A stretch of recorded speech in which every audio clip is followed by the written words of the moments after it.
இனிமையான நண்பர்களே, அன்புள்ளம் கொண்ட சொந்தங்களே, அனைவருக்கும் வணக்கம். ஈரோடு மேற்கு சட்டமன்ற தொகுதியின் சட்டமன்ற உறுப்பினராக இருந்த காங்கிரஸ் கட்சியின் தலைவர் ஈவி.கே. இளங்கோவன் மரணமடைந்ததன் காரணமாக அந்த தொகுதியில் இடைத்தேர்தல் பிப்ரவரி 5ஆம் தேதி அறிவிக்கப்பட்டிருக்கிறது. இந்த தேர்தலை சந்திப்பதற்கு அதிமுகவின் எடப்பாடி பழனிசாமி தலைமையிலான அணி தயக்கத்துடன் நின்று கொண்டிருந்து விட்டு இறுதியில் இந்த இடைத்தேர்தலில் போட்டியிடப் போவதில்லை என்று அறிவித்திருக்கிறது. அவர்கள் ஏன் அப்படி அறிவித்தார்கள் என்பதை பற்றி பின்னால் பேசுவோம். ஆனால் திமுக ஒரு வேட்பாளரை அறிவித்திருக்கிறது.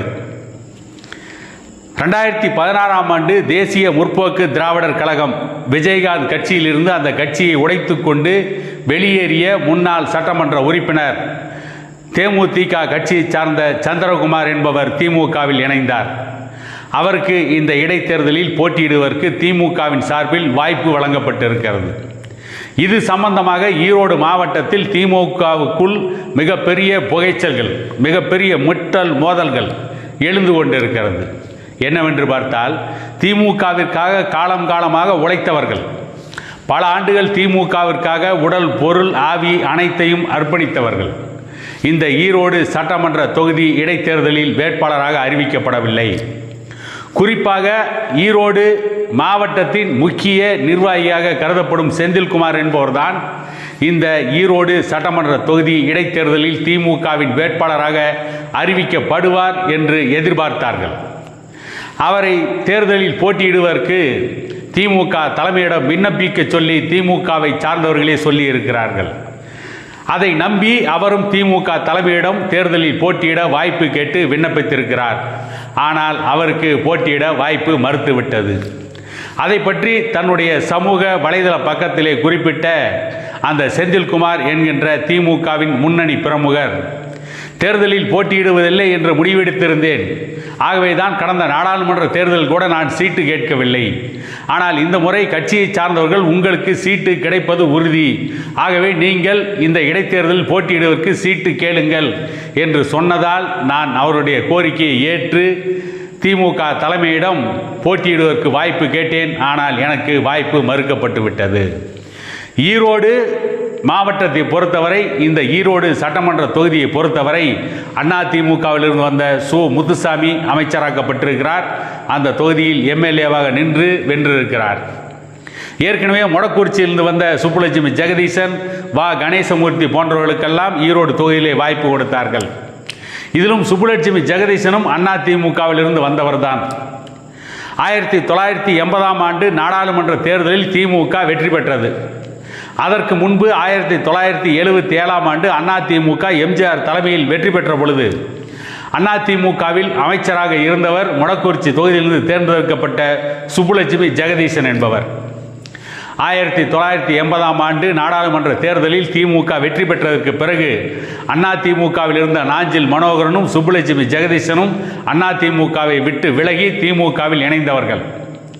நாஞ்சில் மனோகரனுடைய பரிந்துரையின் பேரில் சுப்புலட்சுமிக்கு ஈரோடு தொகுதி வழங்கப்பட்டது.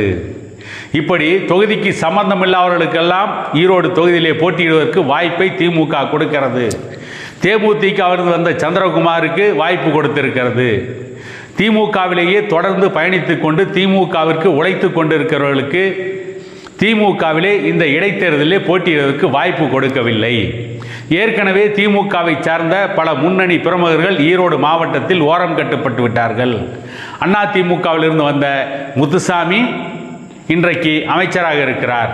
அதை போலவே திமுகவில் பல ஆண்டுகள் பயணித்திருந்த சுப்புலட்சுமி ஜெகதீசன் 1980ஆம் ஆண்டு அதிமுகவை விட்டு வெளியேறி திமுகவில் பயணித்திருந்த சுப்புலட்சுமி ஜெகதீசன் இன்றைக்கு அரசியல் துறவரம் போன்று விட்டார். இன்றைக்கு ஈரோடு தொகுதியில் திமுகவுடைய எடுபடியாக, ஏவலாட்களாக, திமுகவுடைய நீண்ட காலம் திமுகவிற்கு உழைத்தவர்கள் ஓரங்கட்டப்பட்டிருக்கிறார்கள். திமுகவிற்கு புதிதாக வந்தவர்களுக்கு தேர்தலில் போட்டியிட வாய்ப்பு கொடுக்கிறார்கள்.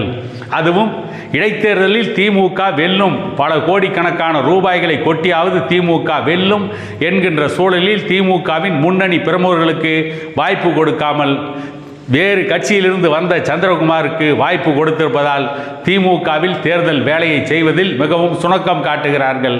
இன்னும் சொல்ல போனால் திமுக வேட்பாளரை தோற்கடிப்பதற்காகவே திமுகவை சார்ந்தவர்கள் பெரும்பாலானவர்கள் கங்கணம் கட்டிக்கொண்டு ஈரோடு சட்டமன்ற தொகுதி இடைத்தேர்தலில் வேலை செய்வார்கள் என்று பல தகவல்கள் வந்து கொண்டிருக்கிறது. மொத்தத்தில் இந்த இடைத்தேர்தலில் போட்டியிடாமல் அதிமுக நிராகரித்துவிட்டு தப்பித்து கொண்டிருக்கிறது. ஏனென்று கேட்டால் எடப்பாடி பழனிசாமிக்கு இரட்டை இலை சின்னம் கிடைக்குமா கிடைக்காதா என்ற சூழ்நிலை நிலவுகின்ற பொழுது தேவையில்லாமல் இந்த தேர்தலிலும் போட்டியிட்டு 11வது தோல்வியை சந்திக்க வேண்டாம். அதன் மூலம் தன்னுடைய அரசியல் வாழ்விற்கு தானே ஒரு நெருக்கடியை ஏற்படுத்தி கொள்ள வேண்டாம் என்று திட்டமிட்டு எடப்பாடி பழனிசாமி இந்த ஈரோடு தொகுதி இடைத்தேர்தலில் போட்டியிடவில்லை. திமுக யாரும் இல்லை, தனக்கு எதிர்ப்பாக அதிமுக இல்லை என்கின்ற தைரியத்தில் யாரை வேண்டுமானாலும் வேட்பாளராக நிறுத்தலாம், எப்படியும் வெற்றி பெற்று விடலாம் என்ற மமதியில் அவர்கள் கட்சியை சார்ந்தவர்களையே ஓரம் கட்டிவிட்டு திமுகவிற்கு புதிதாக வந்த சந்திரகுமாருக்கு வாய்ப்பு கொடுத்து திமுகவை சார்ந்தவர்களை திமுகவே ஊனப்படுத்தி இருக்கிறது என கூறிக்கொண்டு இன்னொரு காணொலியில் உங்களை சந்திக்கும் வரை உங்களிடமிருந்து விடைபெறுவது உங்கள் எடப்பாடி துரைசாமி.